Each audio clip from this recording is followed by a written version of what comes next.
Welcome to Note and Compass. I am Peter Nelson, and today we're going to talk about a pair of custom platinum and diamond wedding bands that I made for some friends of mine. Now, we met over 10 years ago when I was working in South China, and they recently decided to get married. Congratulations!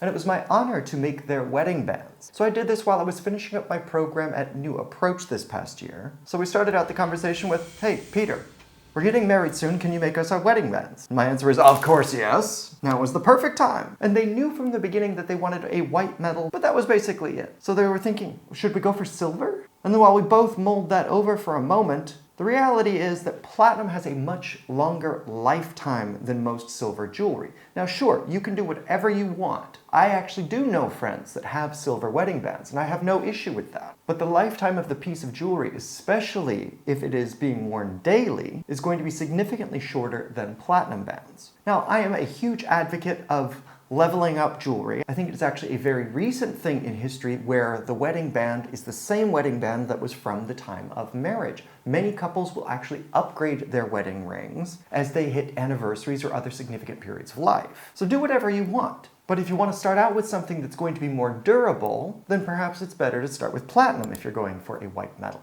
So the next thing, which is fantastic, my client and friend came to me with some pictures of a design that they liked, because that gives us a great direction with design. You either want the same thing or do you want something based on those elements? It helps us to know what your tastes are.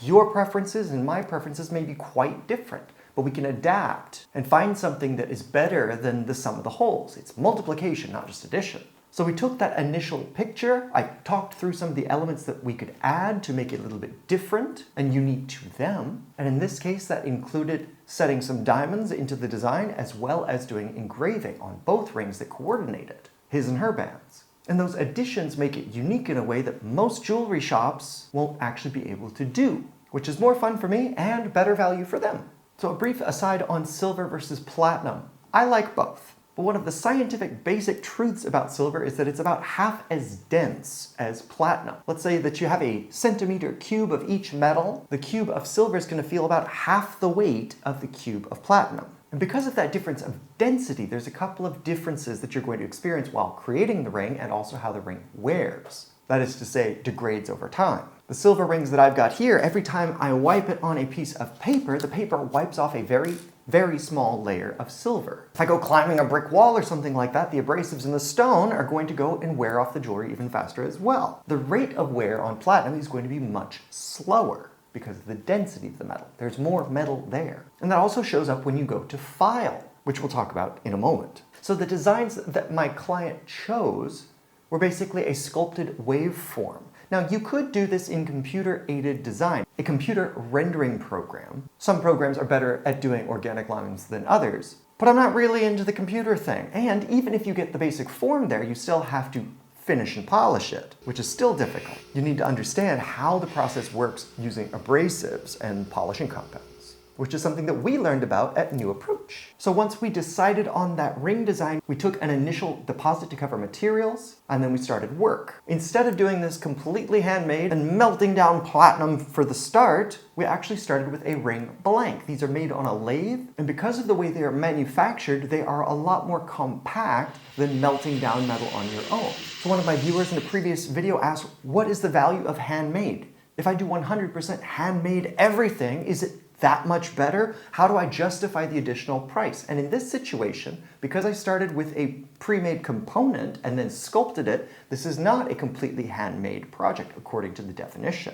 But it is a superior product because we're starting with metal that is already much more dense. It's going to have a longer lifetime. It's going to wear better. So in this situation, this process is better than trying to do it completely handmade. For this design, it wouldn't justify the extra time and effort to make it 100% handmade. This is better. In this situation, we can get going right now with ring blanks and then basically sculpt away everything else that we don't want, being very careful to collect all of the dust so that we can refine it at a later date or put it to use in a different project. As long as that dust is clean enough, we can remelt it and turn it into new stock. Now, I mentioned that platinum is basically twice as dense as silver, so one thing that I experienced while sculpting these rings the hours and hours of pushing a file across it to get those wave-like forms, the friction buildup inside of these rings gets so hot that it becomes uncomfortable to hold. So I had to switch to some of these new tools that I bought in order to even grip the ring strongly enough to push the file, because the platinum density resists the file. And then there's the friction buildup, the heat. If I had to stop and wait for this ring to cool down every time it got too hot to hold, it would have magnified the amount of time that I would have had to spend on the rings. So I was very glad to have these massive things. I love vintage tools. Blaine Lewis at New Approach called me a tool junkie once, which wasn't very nice, but very true.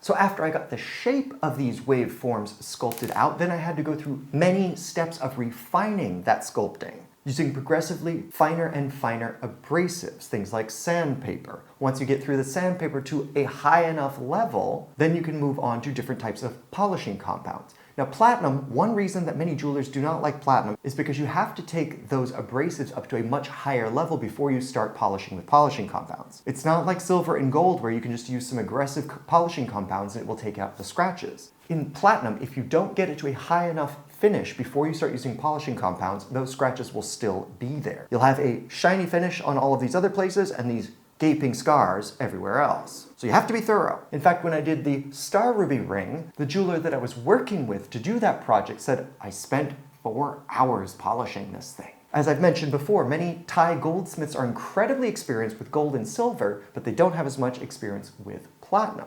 They didn't understand how they could make shortcuts so that they don't have to spend 4 hours polishing the ring. And now, having been through New Approach's program, I would be able to explain that to them and save them some time and frustration. So after meticulously going through and using the right tools and the right abrasives and the right polishing compounds, we got these platinum bands to a neon finish. Her ring, once it was ready and polished, then begins the stone setting. So instead of just having a mundane bead setting, I set the diamonds inside of the waveform, which is more difficult, and instead of having a round hole, which is what happens when you use a burr like this, because it's round, I decided to do sawn azures. I did square azures. Always looking for ways to make the piece of jewelry distinctive. So historically, an azure is basically an opening on the back. Whether this is apocryphal or not, who knows? But evidently it means in French, open to the day. Who knows if that's the actual origin, but that's what we're sticking with for now. You enlarge the opening on the back and change the shape so that the piece has more uniqueness. And some people say it lets light in, but if you're wearing a ring, you're not letting any light in. The functional value of azures, in my opinion, is that it makes it a lot easier to keep the stone clean. Diamonds in particular attract a lot of grease. It's one of the properties of the stone. And when grease and dirt and other things from life, skin cells, etc., start to build up around the diamond, it diminishes the amount of luster that you get from the stone. And if you have open backs for the stone, particularly with azures, it's a lot easier to get them clean, and they will sparkle just as if they were new. So that's what we went for. With the stones set and both rings polished, ready to go, the final step was to put in the wave engraving. That way both rings not only have the sculpted waves, but they also have the engraved waves. So there's 2 levels of artistic synergy between these rings. And you're not going to find them in anyone else's shop. And as always, when my clients get their rings and they sing my praises, it gives me all of the warm fuzzies. Yes, I'm here to make cool things, but it makes me incredibly happy to know that my clients also enjoy my work. So what about you? Are you ready for custom jewelry? If you're interested in starting the conversation, head over to gemshepherd.com where you can contact me directly. There's also my mailing list. If you don't know what you want, the members of that mailing list get to see the items that I am making for my own collection, and they get the first opportunity to purchase those things, as well as hear the stories of their manufacture before the general public. So if that interests you, head over to gemshepherd.com. Otherwise, hit like, hit subscribe, tell all your friends about me. Until next time, bye-bye.